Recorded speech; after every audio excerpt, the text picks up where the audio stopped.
the psalmist, David. So when you understand that once you start, you see yourself sitting in the God seat in triple darkness in the middle of nowhere, and you recognize and observe that position. You sitting in the center of creation. That's the mindset. You sitting in the center of creation and you creating everything. Okay, now you would simplify the totality of creation. You got to bring it into your 3D model of yourself. I'm God pretending to be Rod. How am I supposed to behave as God in this 3D realm? This is how I'm going to do it. I'm going to do it this way. I'm going to rewrite who the system told me to be. I'm not going to be Rod. I'm going to be Morpheus Mysticus Magus. Morpheus Mysticus Magus is our chemical name that was adopted by the character Rod in order to break free from the character Rod and become the embodiment of the liberating mind that I want to be, so that I can help other people liberate their mind. So all right, family. If you're not a patron, make sure you go ahead and join the Patreon community. Patreon.com/BlackMagic363. New video from Rod Hayes. With that being said, I'm ready to start the show. Welcome back to the platform. None other than Ra Akhu. Welcome back, brother. Thank you. Good to be here. Ra, I'm late to the Astrocartography party. Really, man. We did this two years ago on your show. I gave up a demonstration, and I told you how to go back in time and use astrology as a time machine. We had this discussion. What was the name of that show? You remember the name of that show? Yeah. No, I remember demonstrating how the fact that the Earth turns every day, right, so many degrees, and that you can stay up under your Jupiter. It moves 69 miles per day. From west to east, and you can stay up under that Jupiter line. You can have your Jupiter line in LA, right? 4 or 5 days later, you can have it in Vegas, or you can have it sooner in Phoenix, going east to west on anywhere on those lines. Indeed. Longitude lines, yeah. Indeed. Let's get this thing started, Rod. It's going to be a good one. Shout out to everybody in the chat. Shout out to everybody. A lot of people get big complaining that they aren't being notified. Are y'all being notified in the chat for when I'm going live? I noticed people in the last video complaining. Let me know if you're being notified or not in the chat. I'm actually getting ready to have an app develop because this is getting ridiculous. I keep hearing people say that. But listen, family, this is going to be a great show. I think that everybody could benefit from knowing places where your strength, where you're strong at, places where you're weak at, places where your money is at, places where your money's not at. You know, traveling could be a very difficult thing for us to do, and any help we could get is definitely needed. Let me read something real quick, y'all. Maybe I'm not gonna put it in the screen. I'm gonna just read it. You know what? Let me just read it. So this is online. This is basically what they're saying about astrocartography. Astrocartography is a discipline of astrology, also known as relocation astrology, where your birth chart can predict a surprising amount of information about the direction and events of your life as well as your personality. Lines are drawn on top of the map of the world, and places that fall on lines or line intersections are supposed to be more meaningful, powerful, transformative for you. The different lines all have different meanings too. Example, your Chiron line is related to addressing your wounds that need healing, or your personal gifts, magic. The two are often interlinked that enhance personal wholeness, while your MC line represents your public face, your accomplishments, and your overall sense of responsibility and standing in world society. I'm gonna end it there. What made me want to have the conversation, I was having a good conversation with A.A. Rashid about Japan, and he was telling me how, you know, prosperous he feels in Japan, and how every time he goes there, good things happen to him. And he started talking about his Jupiter lines, and I was like, okay.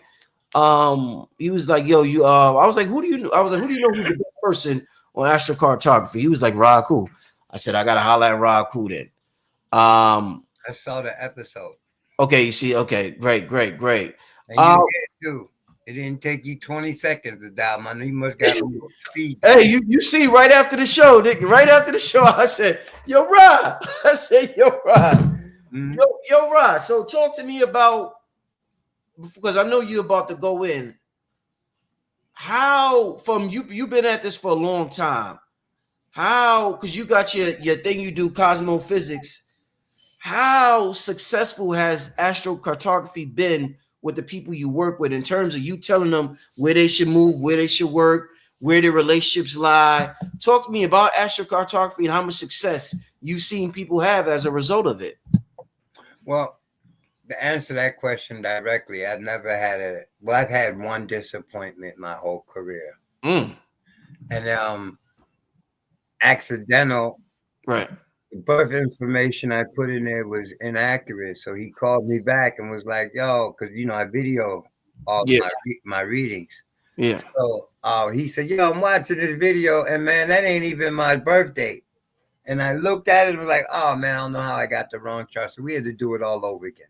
But basically, they're wrapping the birth chart around the planet Earth as opposed to putting it on a two-dimensional plane.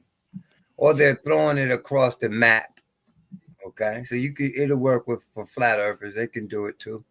Okay, because it's longitudinal and it deals with the longitude, latitude lines, the vertical and horizontal lines on the map. Okay, it also has to do with where on Earth that planet appeared to be rising or straight overhead. Now, you know, you live in New York City, you live on the East Coast, or anywhere on Earth, really. It's not even limited. When the sun is due south, it is considered to be directly over top of that longitude. Okay? If you take the Earth's circumference and divide it up into degrees, you're going to have degrees all the way around, right? Well, at 12 o'clock noon, in the concept of true time, not clock time. It's close to clock time, but true time. The sun is going to be due south at 12 o'clock noon every day. Mm-hmm. All right. So the Egyptians and the ancient magi from all nations took this into consideration, that when a planet or a star is rising at the midheaven, which is due south, when it is due west, or on the other side of the planet from your position, which is due north here in the northern hemisphere, right? It would be north, but through the earth, right?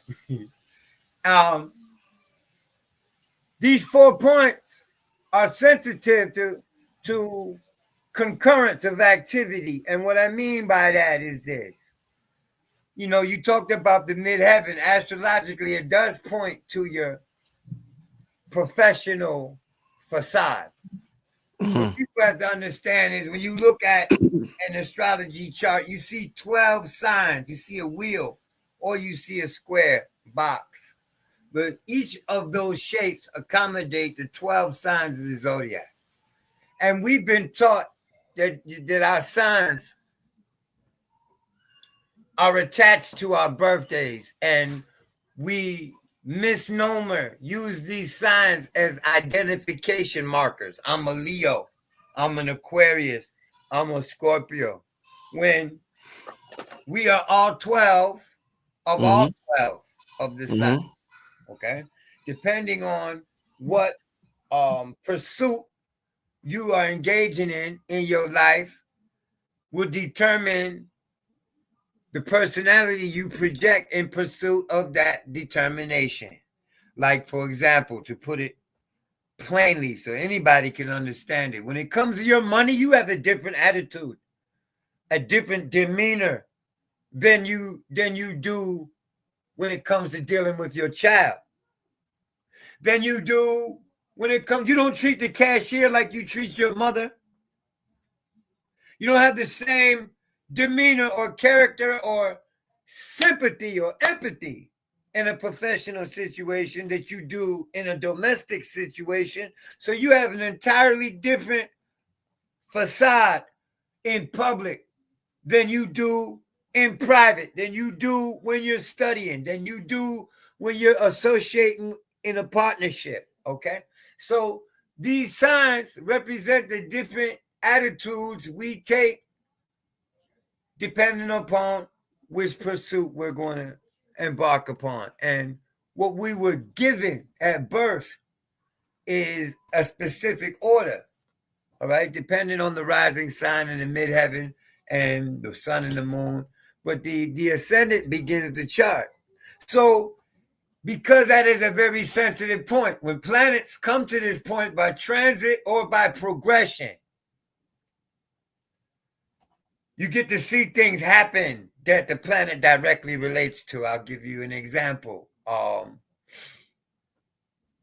Malcolm X was killed while Mars was transiting a sensitive place in his chart. Mars is the planet of violence. And he already had a disposition in his birth chart with Mars and Pluto, which is the promise of a lethal death, okay?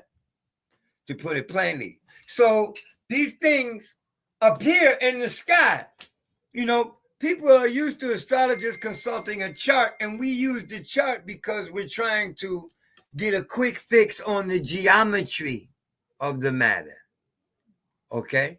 And it's easier to do that on a two-dimensional plane with a piece of paper than your naked eyes, okay?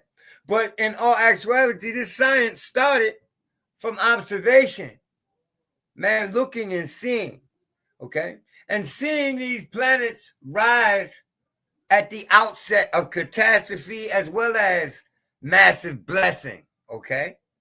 So, you know, any type of massive movement, for better or for worse, is given indication by the placement of the planets, because the same forces that move us here on the earth are the same forces that move everything in the universe, okay?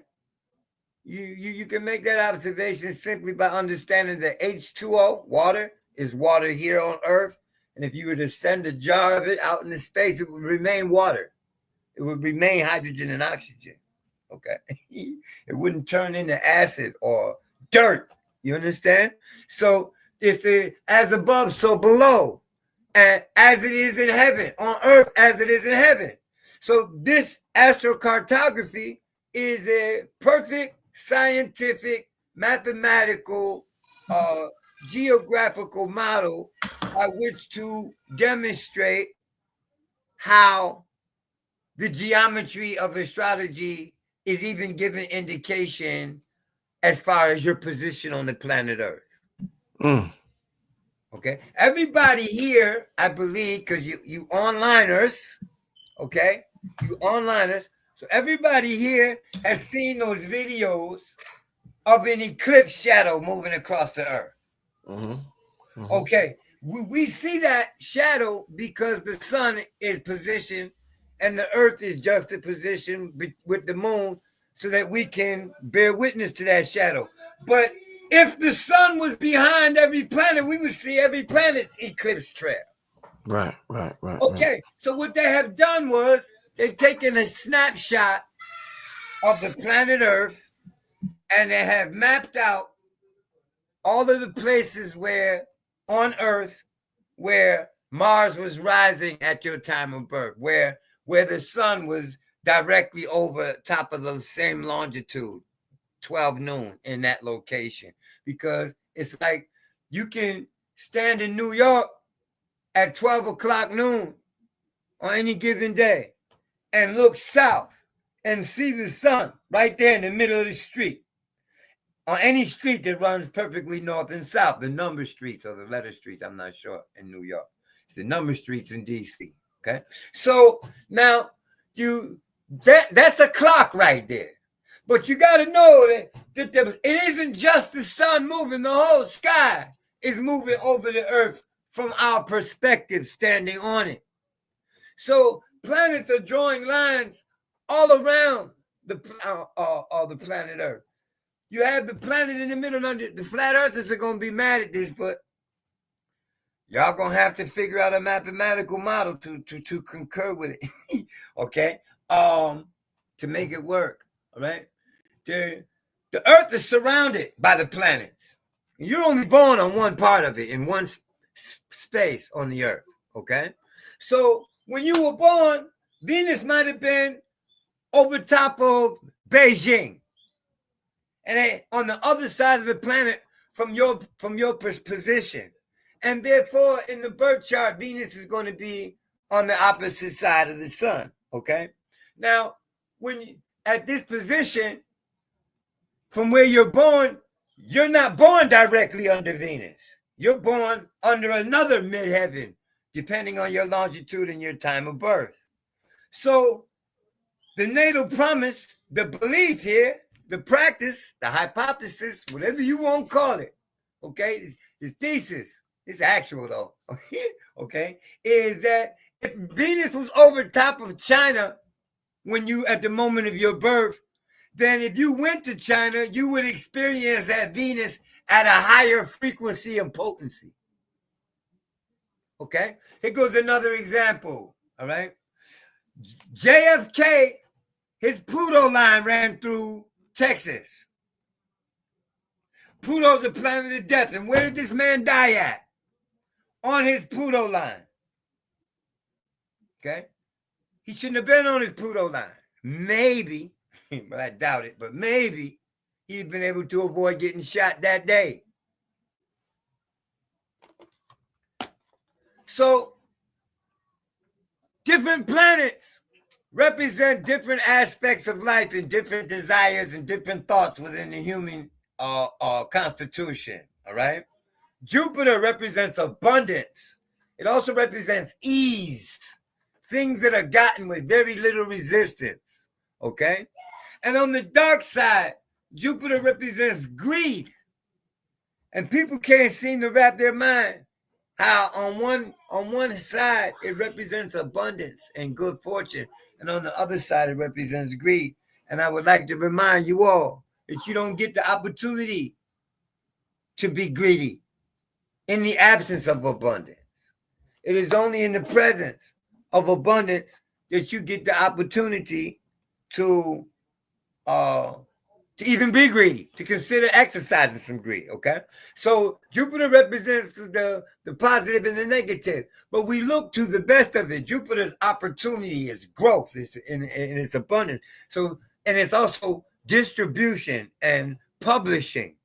So if you're going to embark on a career that involves these things that Jupiter is the Lord of, then it would be most feasible for you to live on your Jupiter line because that's where you're going to get those occurrences and situations in the highest potency. And it is the same for your bad planets, okay? The individual, you want to say something?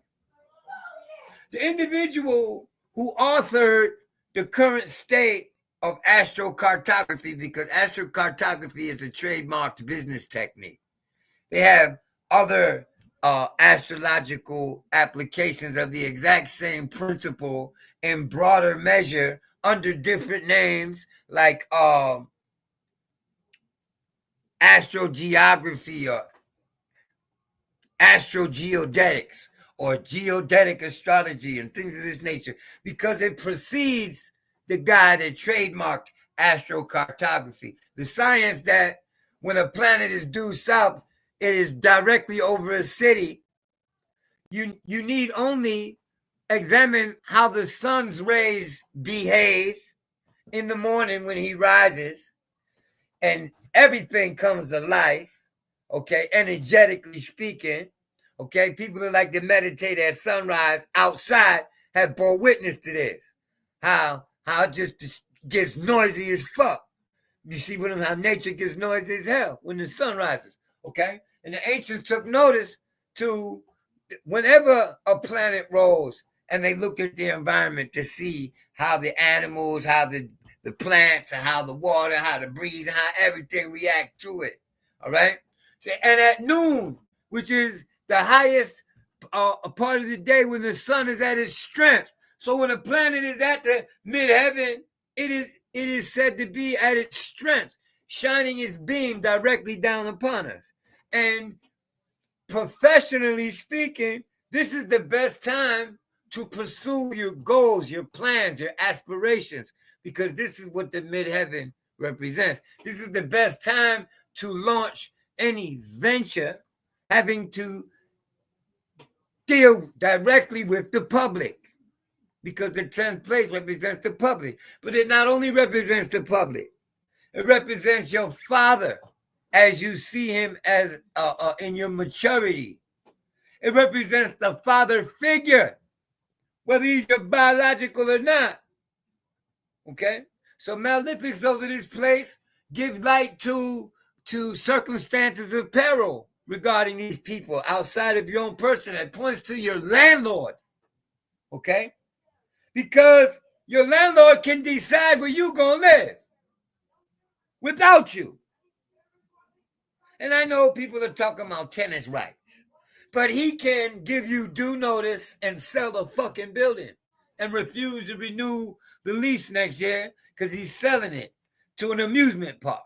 So you got to get out of there, you see? So the 10th place represents superiors, or people, more specifically, people who are in a position to make decisions that affect your life with or without your consent, with or without your knowledge. Okay? And the first person to do this traditionally is the father, or the father figure. In the case of single parents, it's the single parent. Okay?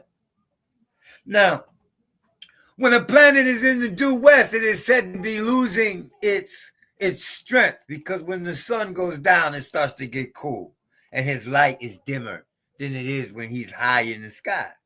Okay? He's actually at his strongest when he's in the 8th place.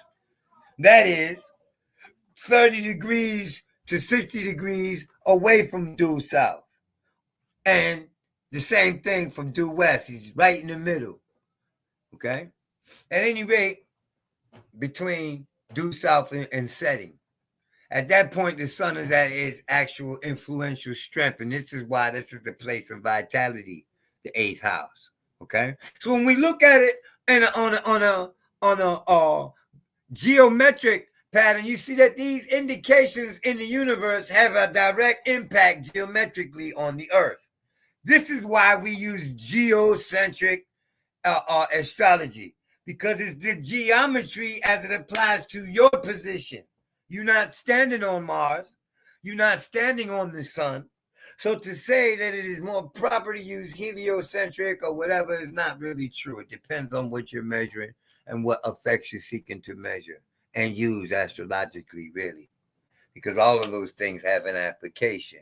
But back to the astrocartography, where a planet is said to be rising has a specific strength of influence. You know, we can give it 3 gold stars. Where it's at the midheaven, we can give it 5 gold stars. Where it's at the descendant, we can give it 2 or 3 gold stars, maybe 4. Okay?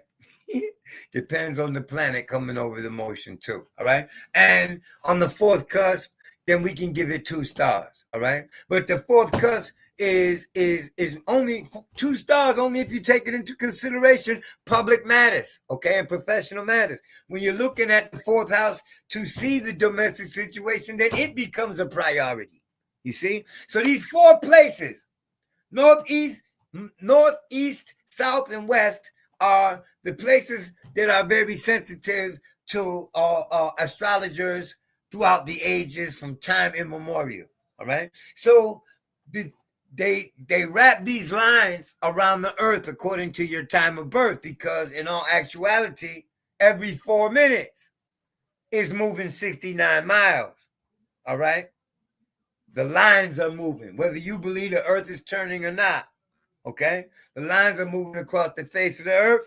because the earth is spinning under the sky, or the sky is moving over top of the earth. However you want to word that, the geometry is going to be the same. Okay? It appears to be 180 degrees away. All right? And when it's 180 degrees away, consider this. If you have the sun at the midheaven and you were born in New York, when I say the midheaven, it was due south, then what's 75 degrees away is California, and it takes the earth 4 minutes per degree to turn. So 75 times 4, that's 280 plus 20. It's like 300 minutes. That's like 6 hours, okay? So if you can zip to Cali in less than 6 hours, then you would see 12 o'clock noon when you arrive there. And if you could zip your ass to Hawaii, you would see the sun at 12 o'clock noon at due south in Hawaii.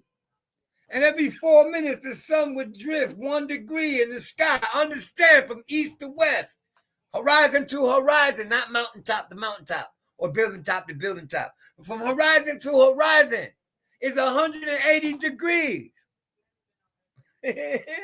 Okay? So understand how this is measured in geometry. Well, these places that the planets sit in our solar system around the earth, if they can shine a beam or spill a bucket of paint over where they traveled exactly, over where they were directly overhead on the earth, then they would leave lines. And these lines are what we're calling the planetary lines in astrocartography or geodetics. Okay? So understand that where the sun was overhead, this is where you have opportunity to shine through your creative mode, because the sun is your creative mental faculty. So if you want to be an actor, you want to be a performer, you want to capture the attention of the people. Okay.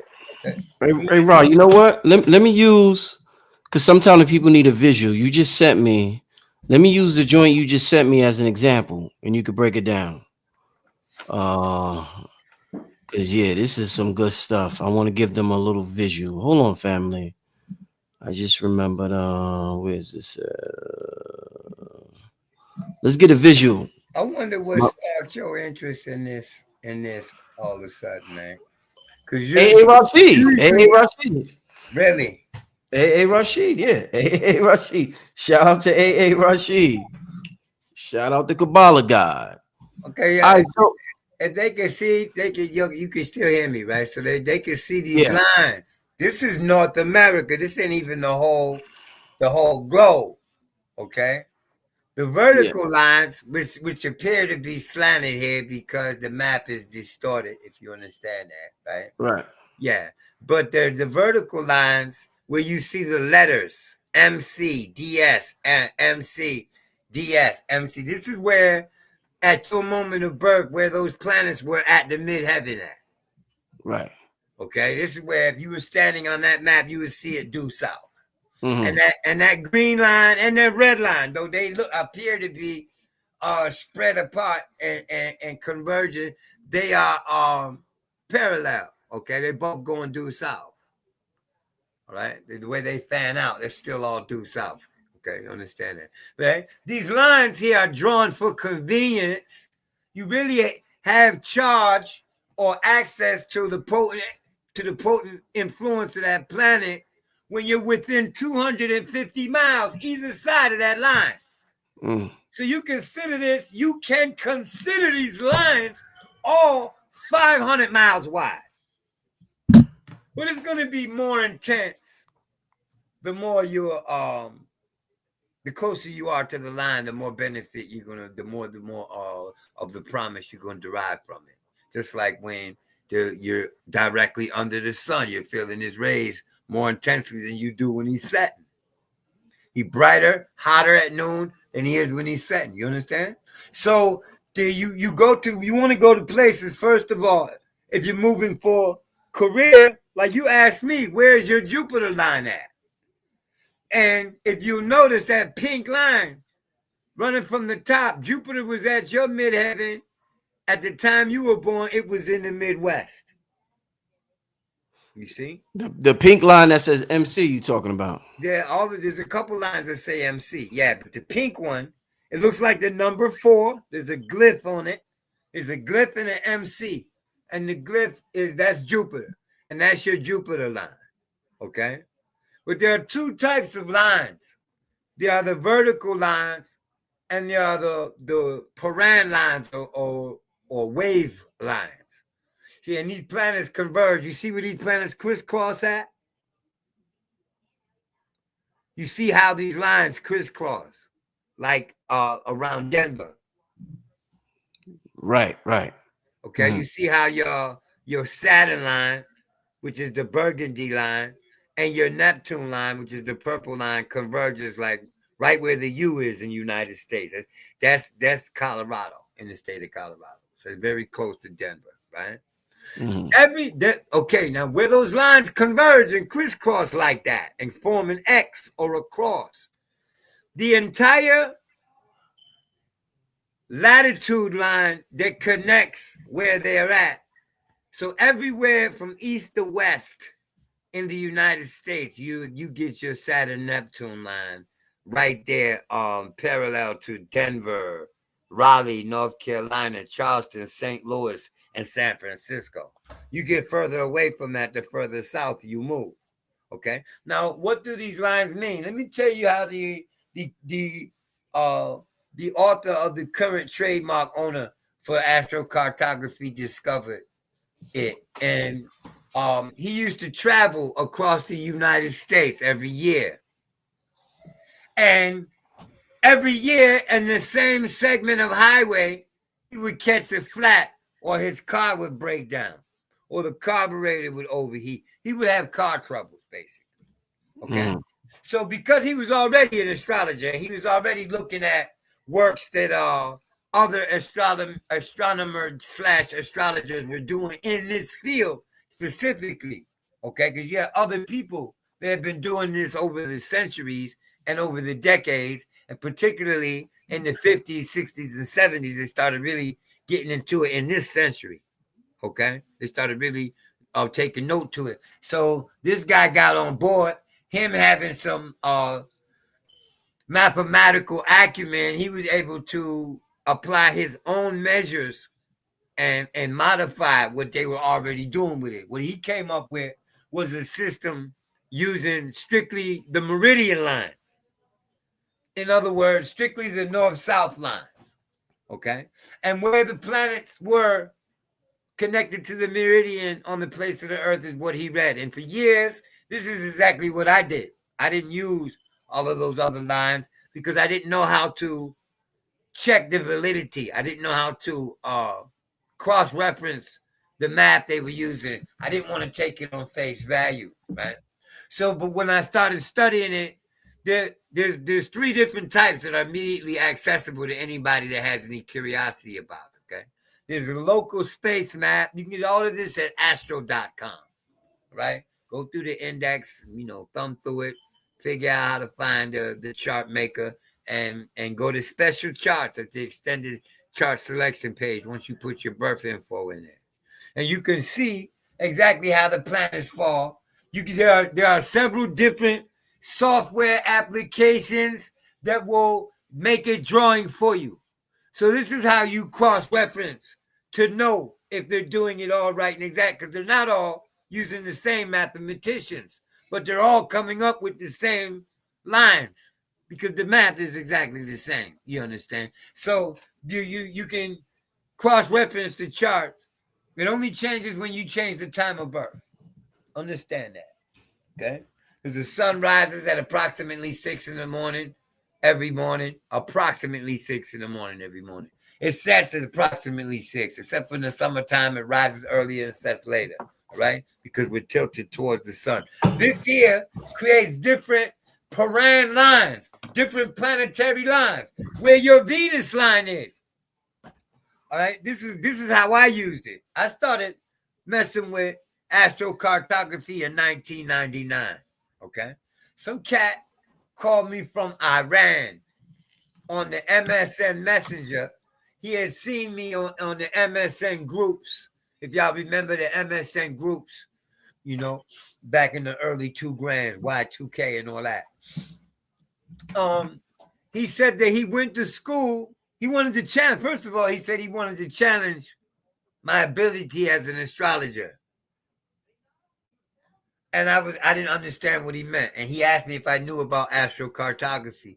And I had been looking at charts. And I had taken some advice from the book that I read on astrocartography. It talked about the things I explained to y'all. That under these lines, these planets have a more powerful expression, a more obvious manifesting of what they promise for you. So he said he went to school in Washington, D.C. So I pulled up his astrocartography and saw that he had a Chiron in Pisces running straight through Virginia, Maryland, and Washington, D.C. And because I grew up there, I took a special interest in guinea pigging his case. I ain't charge him a dime because I was just learning how to use it. But I understand that Chiron represents emotional trauma and how you deal with that emotion. Physical trauma too, but it's more how you deal with the trauma than the trauma itself. Because it don't have to be physical. It can be economic, social, political, popularity, financial, individual, personal. So you have to understand that there are many different rounds of which to take this consideration. All right?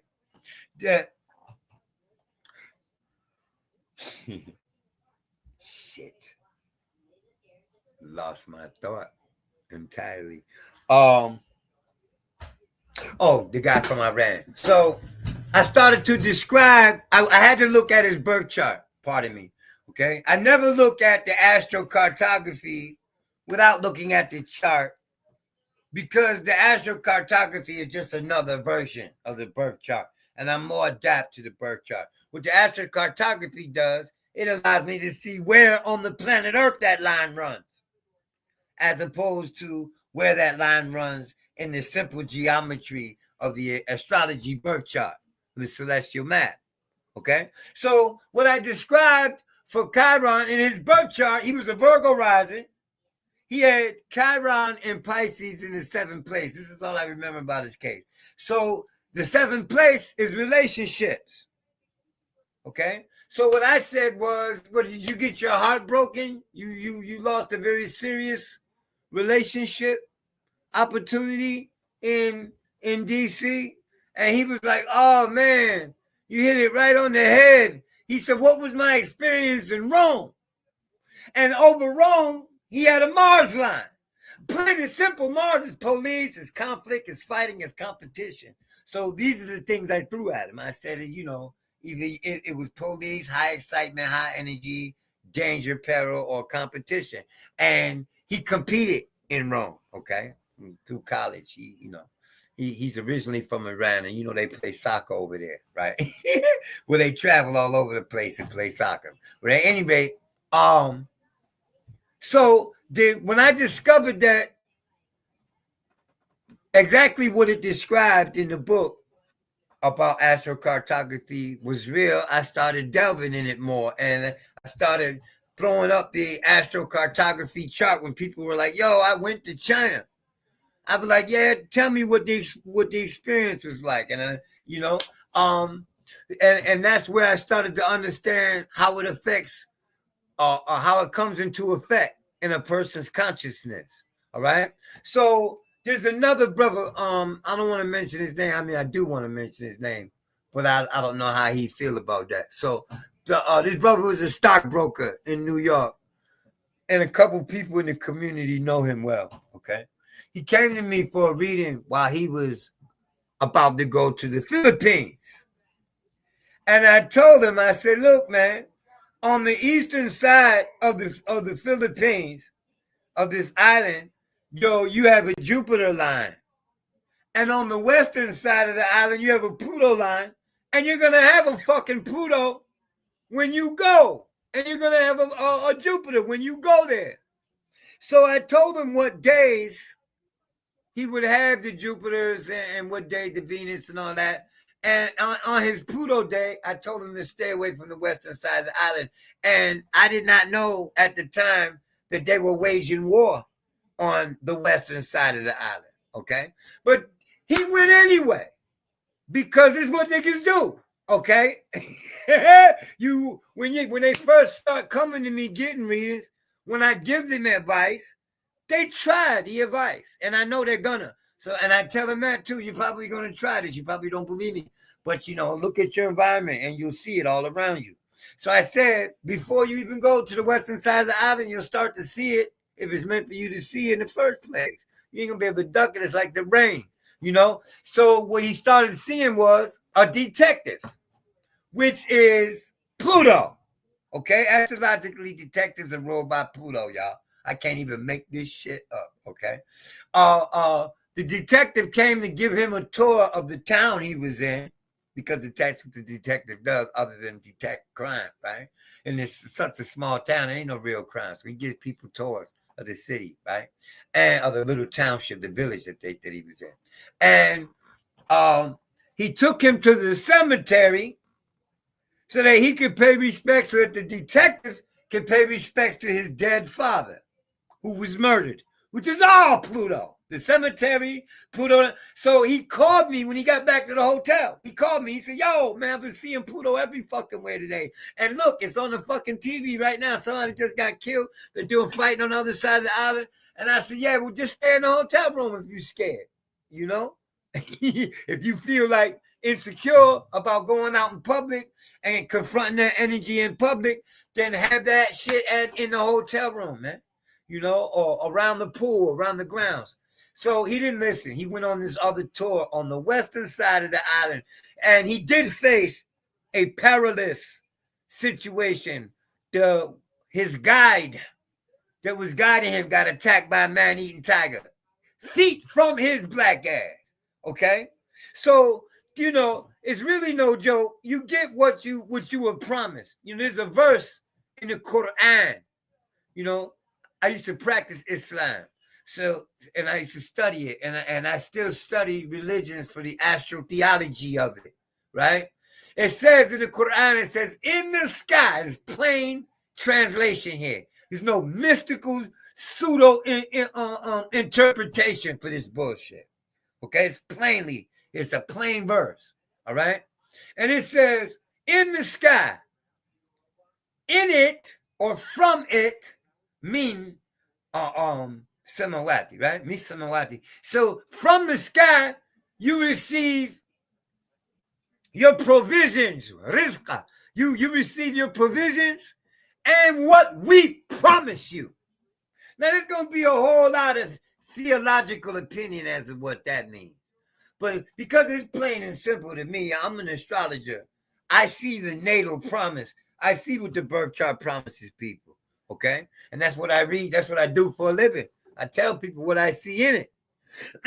People don't get to me. So, not to convince you, but just to give it up. Just to give you a raw ass description of what it does and what you're able to do with it. So I started because I used to work for the psychic network. All right. So I had all these calls coming every day where I could just read people. I started using astrocartography to tell people where they're going to experience different things or where they were able to fulfill their aspirations. Because if you want to get into sports, professional sports, that's Mars. So you're going to want to move to your Mars line, or you're going to want to network with people that live on your Mars line. The footnote here, you don't even have to go to those places to receive the energy of that planet in maxima, okay? Because people from there doing business at that location, like if your Jupiter line runs through Colorado or Idaho, then get your fucking LLC in Idaho or Colorado. You're getting the LLC for Jupiter purposes. You dig? So you want to do it, or if you're doing it for financial security, or you're making financial moves, then you want to do it on your Venus line, or the planet that rules the sign in the second place. You want to take all of these places into consideration. Okay, so when I got a little experience under my belt, okay, I started offering astrocartography as a service. I do astrocartography as a service now, but only after the full reading, because we got to know that we have the exact chart, okay? And know for certain, not know because I saw it written on my birth certificate, okay? Because you didn't see them write that shit. You didn't check behind them, okay? Remember this. Remember these things, right? So your exact time of birth is important because in 1 minute, that line moves 15 miles, 16 miles, okay? 16 point something miles in 1 minute, okay? So where I'm gonna show you the effect of it, okay? I was in the Bronx, New York in 2014, and I spent the night in the Bronx, right? And I did my chart for the Bronx, and I was having a Jupiter in the Bronx that night. Okay, red pill, blue pill came to see me at this young lady's house in the Bronx, right? And the next day, we went to Brooklyn. So, I got my computer in tow. I pull it up and I'm doing my chart for Brooklyn to see the difference. And I'm thinking that I missed the Jupiter the day before. I mean, I had it by traveling to New York from Atlanta. I mean, from Maryland. I traveled to New York. So I was like, damn, how much did it change? But because the Bronx is at a higher altitude than Brooklyn, I had the exact same degree rising in Brooklyn the next day. Okay, using astrocartography, I was having a Jupiter at the midheaven. Okay, in my motion chart. All right, not my natal chart. So I understood then that if you understood how these planets move over the face of the Earth, then how fast they move and in which direction they move, then you can plot your course and tour any continent under them. And if you're going to get on a boat and it moves from west to east, okay? It moves from west to east. It doesn't move from north to south. All right? You dig? Indeed. The ascendant changes from north to south, but your planetary lines move. Like if you were born in LA or if you had a Jupiter line over the midheaven, we could chase the sun, literally. Okay? Every 4 minutes, every 4 minutes, the sun moves 69 miles across the face of the earth. You see? So if you could travel at that speed, you could keep the sun right there like that butterfly does that chases the sun and the sun never sets on it when it flies by. All right, we can break some speech.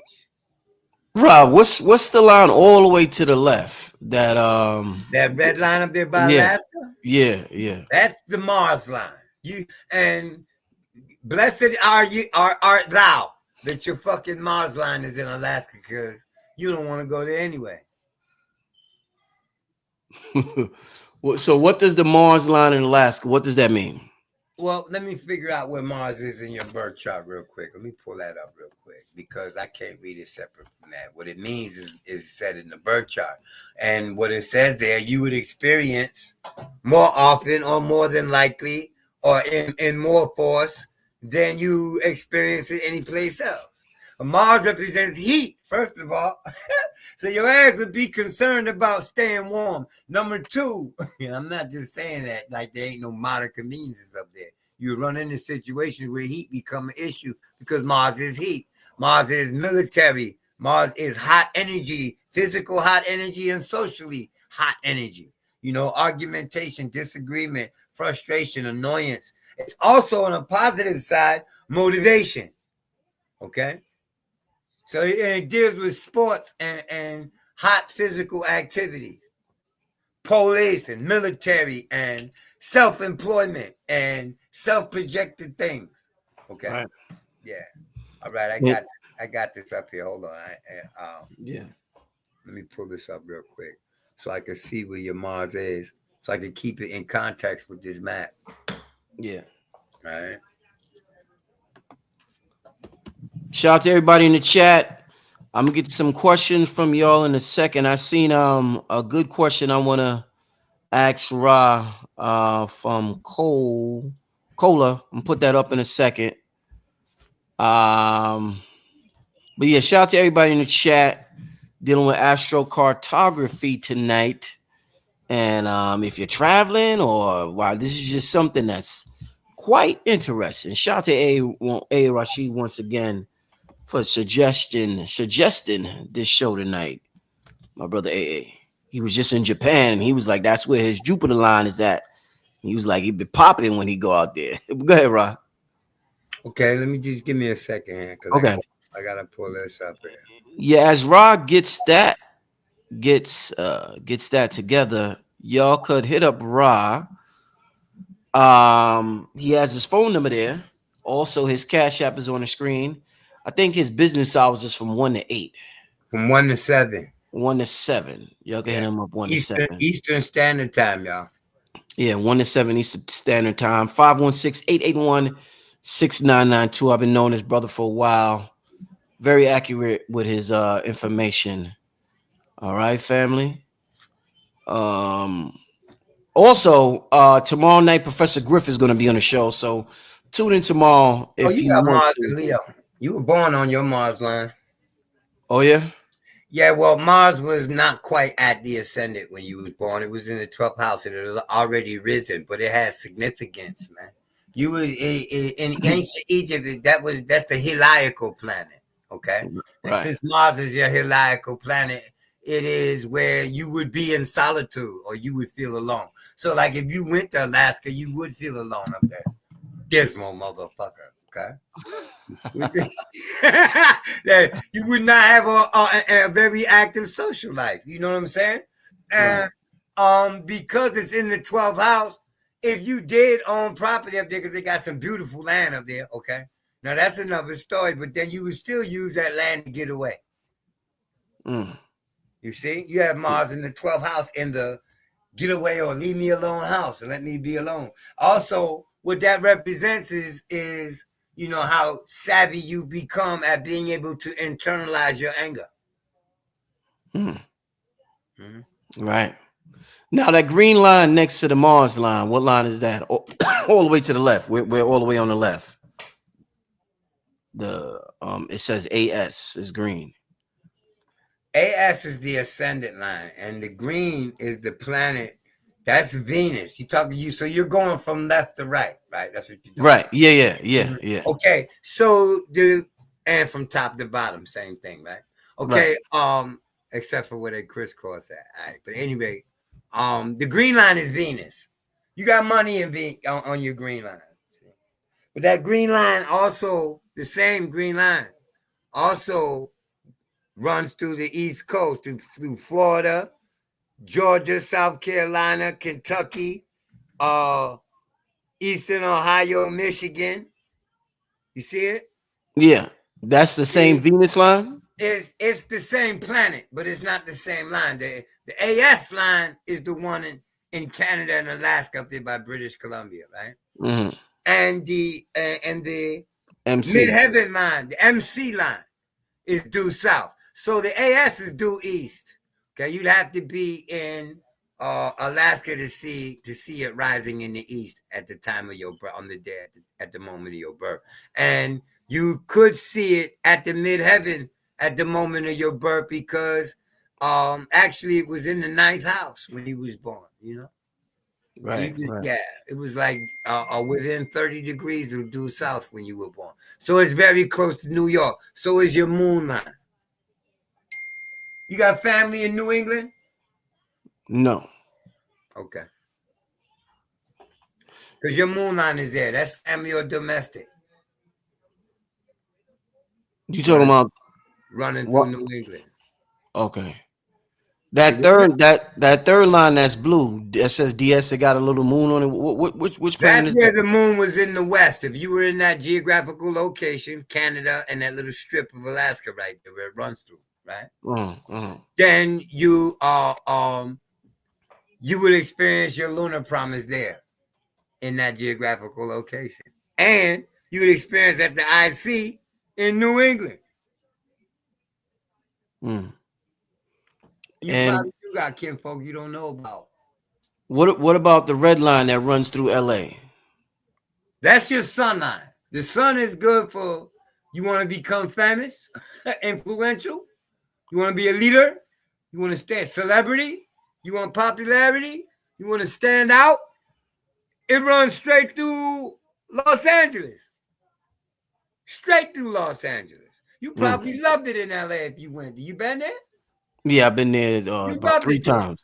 Yeah, and you real loved nice. it each time, huh? Yeah, real nice, real nice. Yeah, the sun is fun, God. The sun is how a person identifies with having fun. And your sun line runs over LA. So I know you had a ball there. Mm. Now, what about the black one? The sun DS? is also children. Oh. Okay. So you want to raise your kids someplace nice? Take them to your sun line. Mm. What about that black line that says DS? That's Chiron. Pardon me. That's your Chiron line. Chiron represents how you deal with your trauma, how you make up for your losses, and how you get over your sadness, and how you deal with your wounds. Right. And shortcomings, yeah. It's how you deal with it. Like if a person has Chiron and Aries, you have, let me see where you have Chiron at. Hold on. Gotta go from screen to screen here, okay. Your Chiron is in the sign of Taurus. Oh man, your appetites are severely affected by your traumas. So either you like to eat when you get upset, or you lose your appetite and don't want to eat. Eating has something to do with it. Shopping too, nigga. Shopping is therapeutic for your ass. Woo! Nigga love spending that loot. I know it. You learn some serious lessons too. You don't have to recover financially from overspending, right? That's Chiron and Taurus. All right. What about that blue line? That AS. The AS is the ascendant. That is your face and head. That's what comes right before you. Okay. So the AS, this you talking about the royal blue one, right? Yeah. No. The lighter blue one. It's running through Vancouver. Yeah. That's the royal blue. Okay, whatever. That's your Uranus line. That's the planet Uranus. Okay. That's running them. Understand that line is actually 500 miles thick. Right. 250 miles on each side. So it's not just Canada. You got the corner of Seattle falls up under that motherfucker. Okay. And Uranus has to do with networking.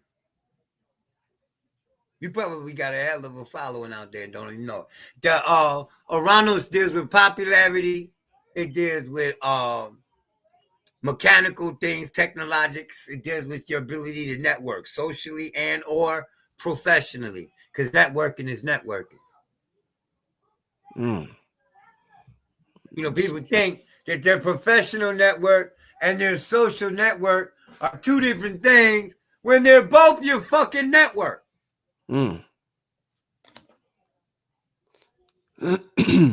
Yeah. Somebody say you should teach a course on this. I do teach courses, man, and astrocartography is in my curriculum. All my students had the opportunity to learn it. If they don't get satisfied with just learning how to read the chart and run off. Right. I teach all this. To those who already know, I'm going to stress this here because I'm telling you, I am tired of dealing with people that can't add, subtract, multiply, and divide. If you have any kind of mental block doing that, then don't come to my class because you have to do that. So you either going to get over the mental block or don't bother me, man, with that, because I'm not teaching you elementary fundamental math, but there are mathematical quotients to go to using all of this stuff. All right, Rob, what about this now this purple line? You're saying that's the Jupiter line, the one in the middle that says MC. Yeah, You calling that purple? But see, the real purple line is going more diagonally. You're right. Yeah, that the real purple. So what color is that, yo? What That's is magenta. that? Magenta. Yeah, magenta. Yeah, the magenta Pink, line. magenta, whatever. Yeah. It's the same shit. Yeah. Yeah. So that's a Jupiter line. Okay. Okay. Jupiter deals with happiness. It deals with overall a strong sense of well-being, optimism. Okay. It's also has to deal with proliferation. Like if you were a distributor or a proliferator, a publisher, Right. then Jupiter rules that. Jupiter also has everything to do with travel, with foreign study, with your philosophy, how you expand your mind to deal with broad concepts, your spirituality, the dogma attached to your spirituality. Jupiter is abundance. Okay, it's like you have a very good day every month. If you were actually looking at all your days carefully, you would see that once a month, every 28 to 32 days, you have a very productive motherfucking stream. 2 or 3 days that ran pretty good in that month. And contrary to that, you had minimal days in that month. Okay, about 3 days in that month that were minimal. All right, and other days where the temperament was different, where the attitude, with the air was different. Okay, like you wake up one day, you're like, man, I don't feel like it today. Like I go through this shit every day, and today you're fed up with it for no reason at all. Well, see, these are the days that you are actually experiencing your Mars energy over one of those points, north, south, east, or west, or a 30th fractal of that, a 12th fractal of that. Okay. Yeah. So yeah, and these things take the form of the people that we meet. I'm going to give you an example. Okay, I'm reading this guy from LA. He into the gang banging life at one time, right? And he said he got out the gang because he got stabbed up. He just left it like that. So I know that Mars is stabbing.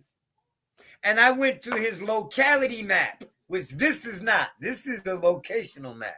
The locality map, you put it wherever you are on the planet. With this chart, you got to use your birth chart.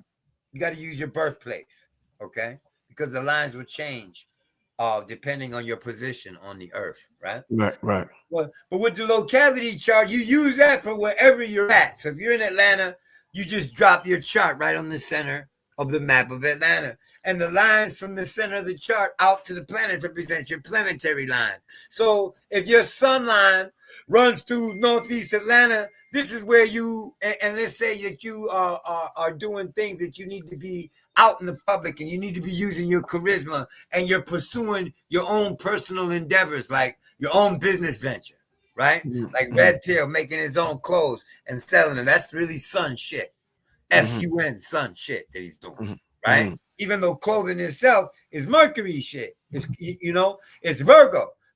He's creating his own shit and selling it. You see, so that takes and gives it to the sun, the creative spot. He would do marvelous on his sun line with that hustle. Wow. With that hustle specifically. You see?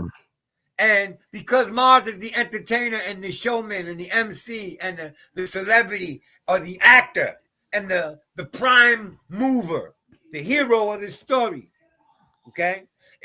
We all identify with the sun because it represents our ego, developed or undeveloped.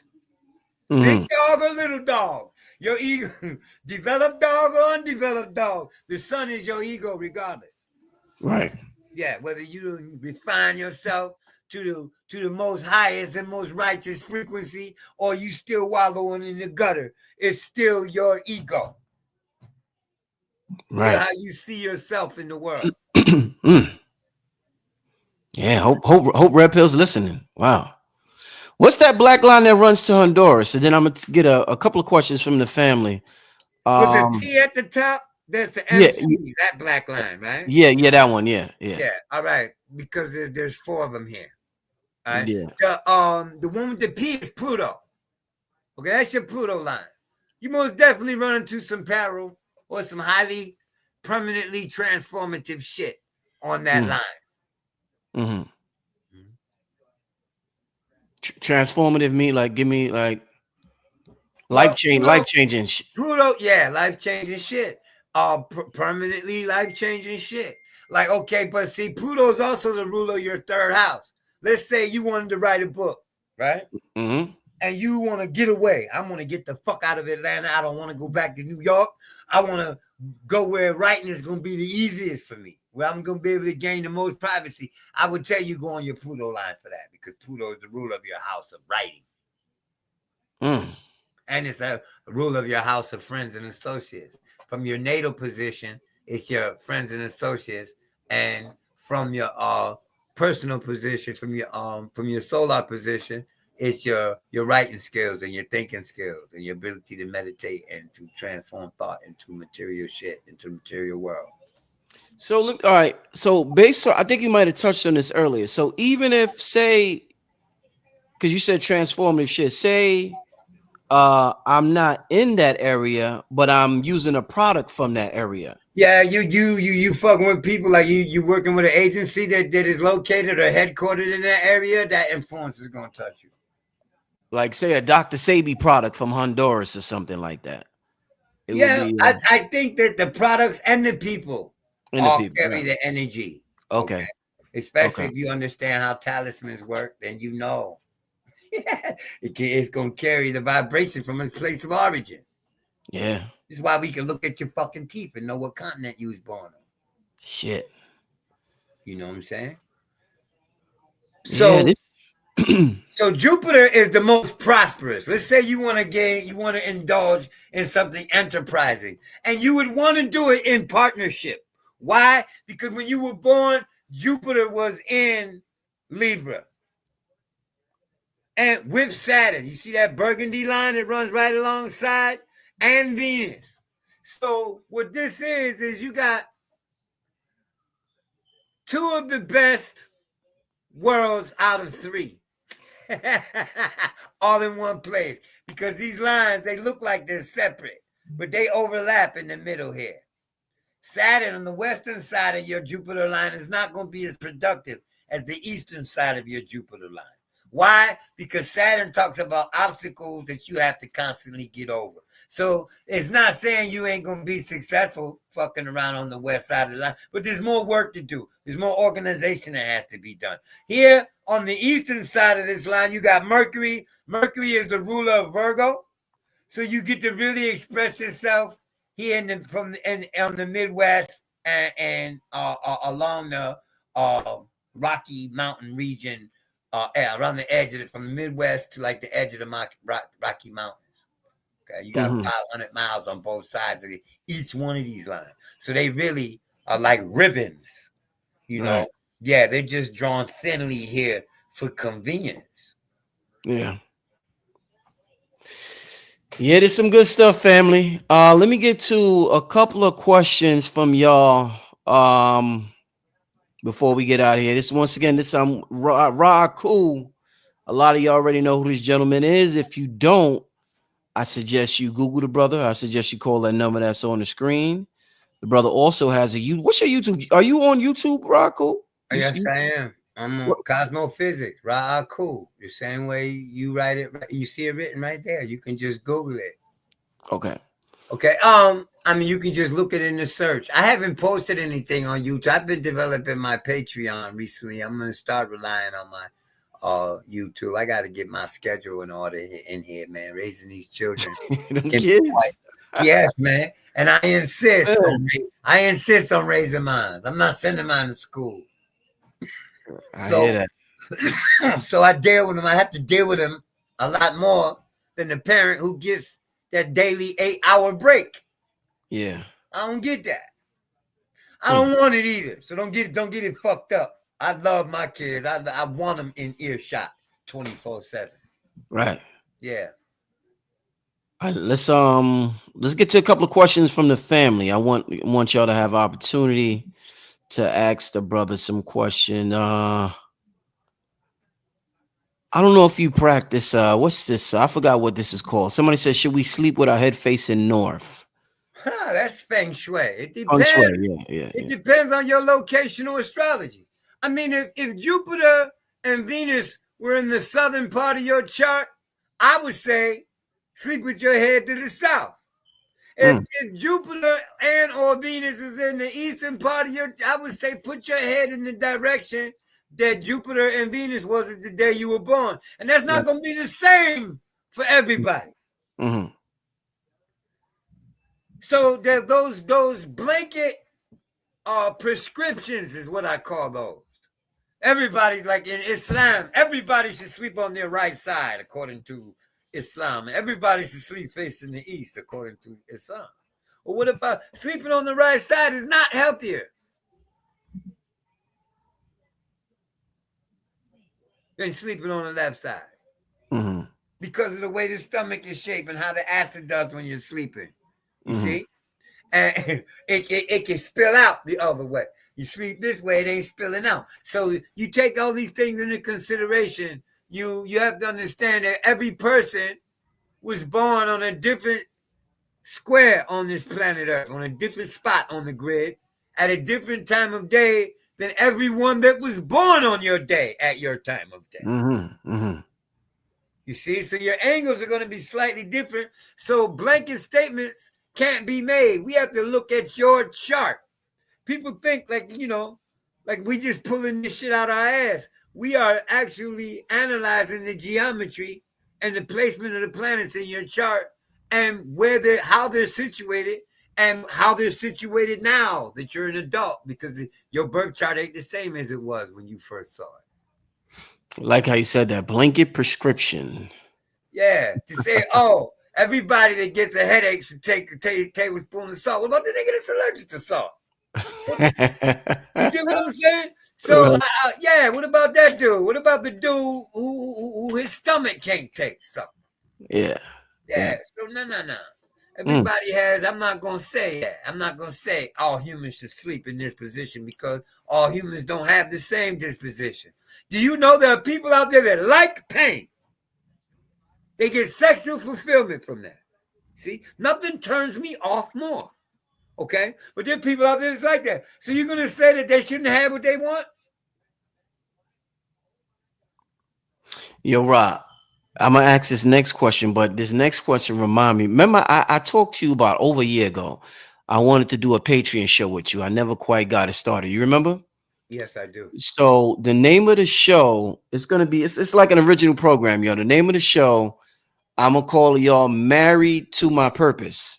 And the reason why I just thought of it, because this person asked this question, how can I discover my life purpose? But it's going to be an awesome show on Patreon. I got to talk to Rob. We got to find a place that is good for Rob and myself to commute to, but we're going to be helping people find their life purpose. It's going to be an awesome show, original program on Patreon. It's going to be real good. So just stay tuned for that if you are a member of Patreon. But with that being said, Rod, they want to know, how can I discover my life purpose? What aspect of my natal chart will indicate that? Okay, there. I use the North Node. Okay, so do several other astrologers, and it's pretty much classically what we use to do that. But really, it's your entire chart describes your purpose here. The North Node describes your orientation to that purpose. Okay, right. What you came here, what your soul came here to get. Not what you think you came here to get, okay? Like, for example, like you don't know, right? The guy who dies in a car accident, how do you know he didn't want to know what that was like? How do you know he didn't say as a soul, yo, I want to go down there. I want to know what it's like to die in a car accident, yo. I never did that before in all my lifetimes. So his purpose is that's how he's going to die, okay? All right? This is an example, all right, of how the North Node is going to show your purpose and where you're going in life. And how we read it in the chart, there's a North and South Node. Both of these are pertinent with regard to your spiritual purpose here. Because you may come to learn how to start over. Your whole purpose down here is to learn how to start over. So at the end of every relationship, your life is in a shambles and you got to start all over again.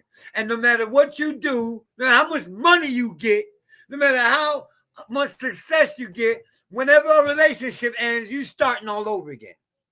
Well, that's the North Node in Scorpio right there. You see, these are the people that, well, the women, well, when they leave a nigga, they leave everything. Their clothes, their belongings, their jewelry, everything. Fuck that nigga. I'm gone. I'm leaving everything. I'm starting all over. Or the nigga destroys all their shit, or all their shit gets destroyed, and they have to start all over again. And this theme is recurrent every 19 years in their life, and fractals of 19. All right. So then if you have it in Cancer, then your purpose on this planet is to establish a family and family values and everything that comes with family. So you find dudes that come here and they got 8, 9 kids every fucking where. You see what I'm saying? And they wonder why they so weighted down with child support, because nigga, you came here to be a family man, whether you pursue it consciously or not, and you gonna be that. You see? And you, once you know where your North Node is and you understand the sign and house that it's in and the aspects that are made to it, don't just say, oh, North Node in Gemini, that's my purpose. You know, I have the North Node in Gemini, so I'm supposed to be a fucking information junkie. Okay? And that's it. That's the end of it. No, it's more to it than that. I got Pluto squaring it, Saturn squaring it, Jupiter in conjunct to it. You see what I'm saying? Mars in opposition, Venus in opposition to it. So my purpose comes with a lot of tension. And I do cause a lot of tension. More motherfuckers don't like me than like me. And that's okay. I'm used to that shit. Okay? You dig? Right. But because I'm direct, right? And the way I speak, but that's my North Node. That's my purpose here. I understand it. So I enjoy more benefit. I derive more benefits from it than difficulty.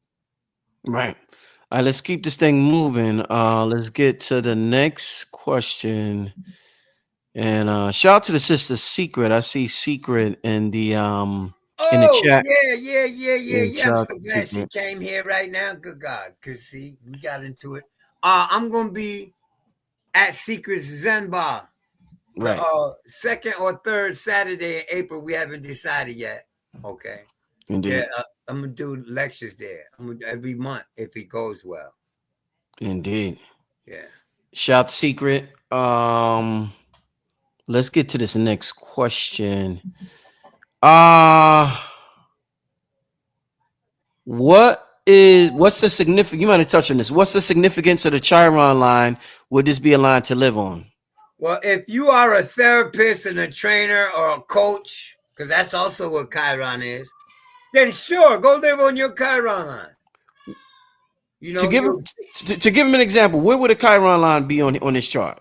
Your Chiron line is, it runs, you see that DS next to your Saturn in the center. It runs, actually, it's up top, but it runs all the way to Canada. It's that black line there. The black line, right. That's your Chiron line. Chiron deals with you have to make up for shit and deal with you constantly recovering from different little shit. Chiron is inconveniences you are powerless to do anything about, whether they're personal or social. Like you're experiencing a Chiron, like let's say the internet dropped right now. Yeah. What could you do about that? Not a motherfucking thing. You just wait and reboot your computer. You can't stop it from blinking out because you ain't running the server, right? It's the same way. Chiron is like you plan a picnic, but it's raining, champ. You know, you can't do nothing about that either. You see? You left your fucking keys at work and you done got 5 miles away from the fucking job. So you're going to have to go all the way back to work to get your keys. That's the Chiron thing. All right? You lost your money. You stepped on a tack. So when you hurt yourself, you're very particular about it, right? You're going to go wrap it up, disinfect it, wash it off. The Chiron describes how you treat your pain and how you recover from your shortcomings, whether they're tangible or intangible. Got you. Okay. Let's keep this thing going. If you have multiple placements in one sign, how do you tap into the signs that are missing? Well, that's a common question. Let me tell y'all something. There's no such thing as a missing sign. Okay. The sign itself is substance, and it sits on a cusp. Mm-hmm. So the sign is in that house if there's no planets there. You understand? Now, then the sign and cusp by itself has a promise, an interpretation that promises you an experience here. How that experience unfolds will be described by that empty place, that so-called empty place, by the ruler of that place. Let me give you an example. I have Aries on the 10th place. That means that in order for me to be successful in life, I'm going to have to put my face into the public. I'm going to have to be seen in public, face to face, deal with people in public. Right? I'm not going to be able to work from behind the scenes, behind a goddamn screen, and don't nobody know who I am. And I would love to work like that. Okay. But that's not possible. People have to see me, know that I'm real and all that, you know? So in order to relate, right? So since that house is empty, how am I going to do that? Well, it ain't empty. Aries is there saying, find Mars. Mars is in Sagittarius. I am a teacher. I teach astrology. Do you know my students is how I live? Okay. If people stop getting readings, I would still live off of my studentry because I teach. Mm-hmm. That's my real profession, is teaching astrology. Reading, y'all, is just people who don't want to learn how to read it themselves. That's what I'm here for. You don't want to learn how to read your shit? Fine, I'll read it for you. And I'm going to charge you. And you want to learn this shit? I'll teach you. I'm going to charge you for that too, but you'll be able to charge people. You'll be able to read anybody's chart, make predictions. I got students right now that can predict as accurately as I can. Okay. Let's keep this thing moving, Ra. Somebody said you had mentioned something earlier. They say moving to the Pluto line, he said it would be transformative. Is he speaking in a good or bad way? It depends. If you have a trine from Pluto and a sextile from Venus on your Pluto, and Pluto is in an exalted place, it's in a very sweet place, astrologically speaking, then living on, and let's say that you wanted to be famous. I don't know what you want to be. Pluto is the ruler of Scorpio. So you want to get in the special forces, or you want to be a porn star. Like, really, no joke, right? You want to be a killer, or you want to be a surgeon, or you want to be a midwife, or deliver babies, because Pluto represents all of those professions, okay? And so does Scorpio.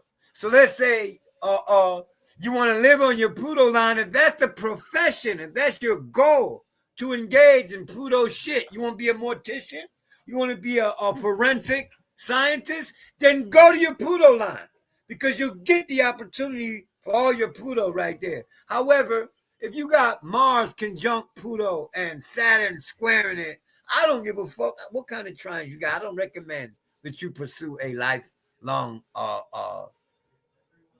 period of time to pursue spending a long time on your Pluto line. I don't recommend it. And then you have to have a lot of what they call ill aspects to it, to your Pluto, for that to happen. Okay, most people die of a heart attack while Mars or the Sun is squaring their Pluto. So if you're on your Pluto line and you have a bad relationship to other planets in your chart from Pluto, you're going to get all of those promises that come with it. In other words, if you got Mars square Pluto, Mars opposed Saturn, right, like I do, then when I go to my Pluto line, I'm going to get that fire. I'm going to be swimming in that shit. So I want to avoid that. So it depends on what kind of aspects you have and what you're doing on your Pluto line. Are you doing Scorpio cusp shit? Mm-hmm. Facts. Somebody said we're going to do 2 more questions that we're going to get out of here, family. When is someone's Jupiter day? There's a couple Jupiter days. It depends on what measure. Every time, depending on what measure you're doing, you have a Jupiter crossing a cusp or making a sharp aspect, then that is a Jupiter day. You, by the P2 measure, you have a Jupiter day every month. Cosmopov, you have a Jupiter hour every day. Okay? Okay. Shout out to King Simon also, everybody. King Simon is sharing Raku's links in the chat. So if Thank you you. are curious about the links, how to get in contact with Raku, it's in the chat. The brother's Instagrams, phone number, all that good stuff. So you could check out King Simon. The links King Simon is sharing. All right. Yeah, this was a good one, right, y'all? Let me Thank God for King Simon. Okay. You know, he's the first brother that pulled me out for a lecture. So awesome. he's the one that introduced me to the lecture circuit. Awesome. Shout out to King Simon. Shout out to King Mhm. Simon.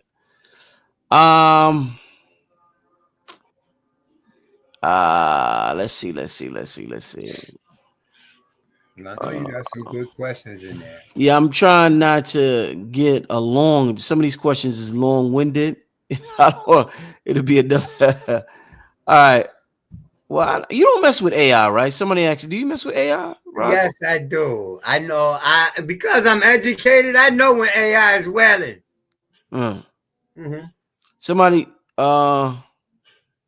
somebody want to know, how would Rob prompt AI to test its accuracy using the science? I've done it. That's the first thing I fucking did, man. What I did was I said, I am in Decatur, Georgia, right now. And the time is, and the date is. What is rising right now? And the motherfucker was like 4 signs off. The Chat GPT is not an astrologer, and it wasn't programmed by a practicing astrologer. They dumped a bunch of astrology information in it. And if you ask Chat GPT for its sources, it'll tell you which astrology books it dumped in there.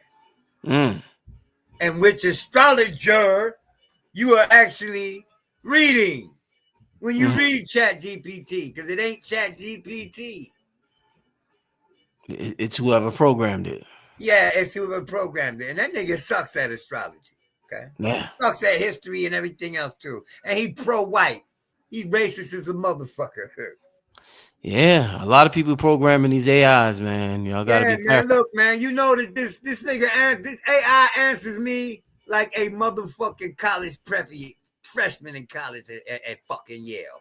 Think because he got high scores on the SAT that he knows something. I asked Chat GPT to give me his qualifications, its equivalents. Right? And it went on like an egomaniac, right? It was like, I have an equivalent to a doctorate in astronomy, equivalent to a doctorate degree in pediatrics, equivalent. So I said, man, you was a glorified search engine. You don't know how to perform surgery. Shut the fuck up. That's what I think about AI. It's no smarter than its programmer. Hopefully, through interaction, it will gain more intelligence, but it will also just become more appeasing. All right? Yeah, it's not gonna it's either gonna be all mainstream or it's gonna accept everybody's idea. So like and that's what it's doing now. Like I've been at first, the Chat GPT was fighting me on the pre-Columbian transatlantic commerce, right? And trans-Pacific commerce. First it was fighting me on that. So I went and actually found evidence that it can't argue with, like cobs of corn on Hindu statues preceding Columbus. Okay, corn in Egypt, corn on the walls in Mesopotamia to prove that Americans was making a mark in the ancient world, like everybody else in the world, and that they were sequestered over. This Chat GPT was running on the mainstream, stuffing me, hitting me with mainstream, fighting me back on everything. And I said to it, look, you're impeding. This is how I prompted it to stop, but I have to do this every conversation. I have to tell it, look, I am doing a study of alternative evidence and testimonies and opinions because I want to compare them by themselves. I already know the mainstream. I don't need to hear the mainstream. I have to tell it this every fucking conversation. So using AI. Now, really, we need to make our own AI. Yeah.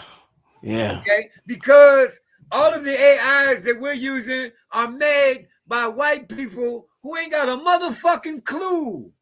Who believe that Columbus discovered America, man, with more than 600 million people here. Shout out Seven Beaumont, y'all. Hit up, get in touch with that brother with the Sybil. He got the Okay, Sybil but this is AI. a totally different subject. But go ahead. Yeah.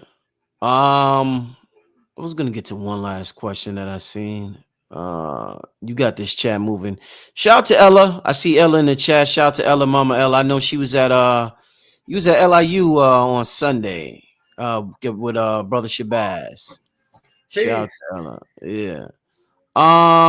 Last question, Rob. For last question before we get out of here, Rob. Listen, Maria said my Pluto is in Virgo in the seventh house. Ex-husband is a Virgo. Last boyfriend was a Virgo. Why they try and control me? Sun is Gemini, Aquarius rising. What's up with these Virgos trying to control her? Rob. Well, number one, it isn't that they're trying to control you. They don't know how to deal with you. No, your Gemini squares Virgo. Okay, it's a 90-degree aspect. That's a tension aspect. All right, Gemini is the parent or authority figure for fucking Virgo, and you're a woman. You know, so if you messing with chauvinistic motherfuckers, this is America, okay? That's probably what you fucking with. So that independence, intellectual, you can think for yourself mindedness you got going on as a Gemini, that's intimidating to them. They would rather a submissive partner. They got Pisces in the seventh house. They need a partner who's gonna do the fuck they say when they say it and like it. Ain't that right, Rich? Nah. Yeah. I say, have your ass here, have your ass here. Oh man. Wake me up at 10 o'clock, goddammit. You up, wake me the fuck up. This is Virgo. Y'all know Ra is one crazy man. He batshit crazy. He ain't just crazy, man. That's my brother. Man, Hey, I teach classes on going insane all day. Oh man, awesome. Okay. Hey Rob, man, listen, before we get out of here once again, family, stay on the lookout. I'm serious about this show, Married to My Purpose. It's going to be on Patreon. It's going to be Akhu helping people find their life purpose. It's an original program that I'm developing. It's going to be on Patreon, so stay tuned for that, family. With that being said, Rob, get the people all your contact information. Let them know how to reach you, how they get a reading, how they could go to one of your classes, all that stuff, Rob. The best way to reach me is to call my phone between 1 p.m. and 7 p.m. Eastern Standard Time. Understand, I'm a busy individual. Yeah. So sometimes y'all call, I'm already on the phone. You're going to have to call back. And sometimes I forget. Like, you know, I'm really scatterbrained. However composed I look, my mind is doing this 24/7. So I got to be reminded of shit and everything. Right? But I don't have to be reminded that you should be calling me between 1 p.m. and 7 p.m. Eastern Standard Time. And my phone number is 516-881-6992. Okay? Mm-hmm. You can call me any day of the year. If I don't answer, I'm occupied. Give me opportunity to call you back. If not, 2 hours later, call me back. I may be in a better position to answer the phone. Okay. And I try to get to all my missed calls. All right. But I got more than 200 of them that I'm combing through. Okay. And when I call, people want to talk. It ain't like I get the call and say, hey, this is Akhu. You want to read? No. Okay. Goodbye. Click. No, I got to sit there and chit chat for 15, for 5 to 10 minutes and give them a sample and show them what they're going to be getting. Right. Yeah. Be patient, family. Be patient.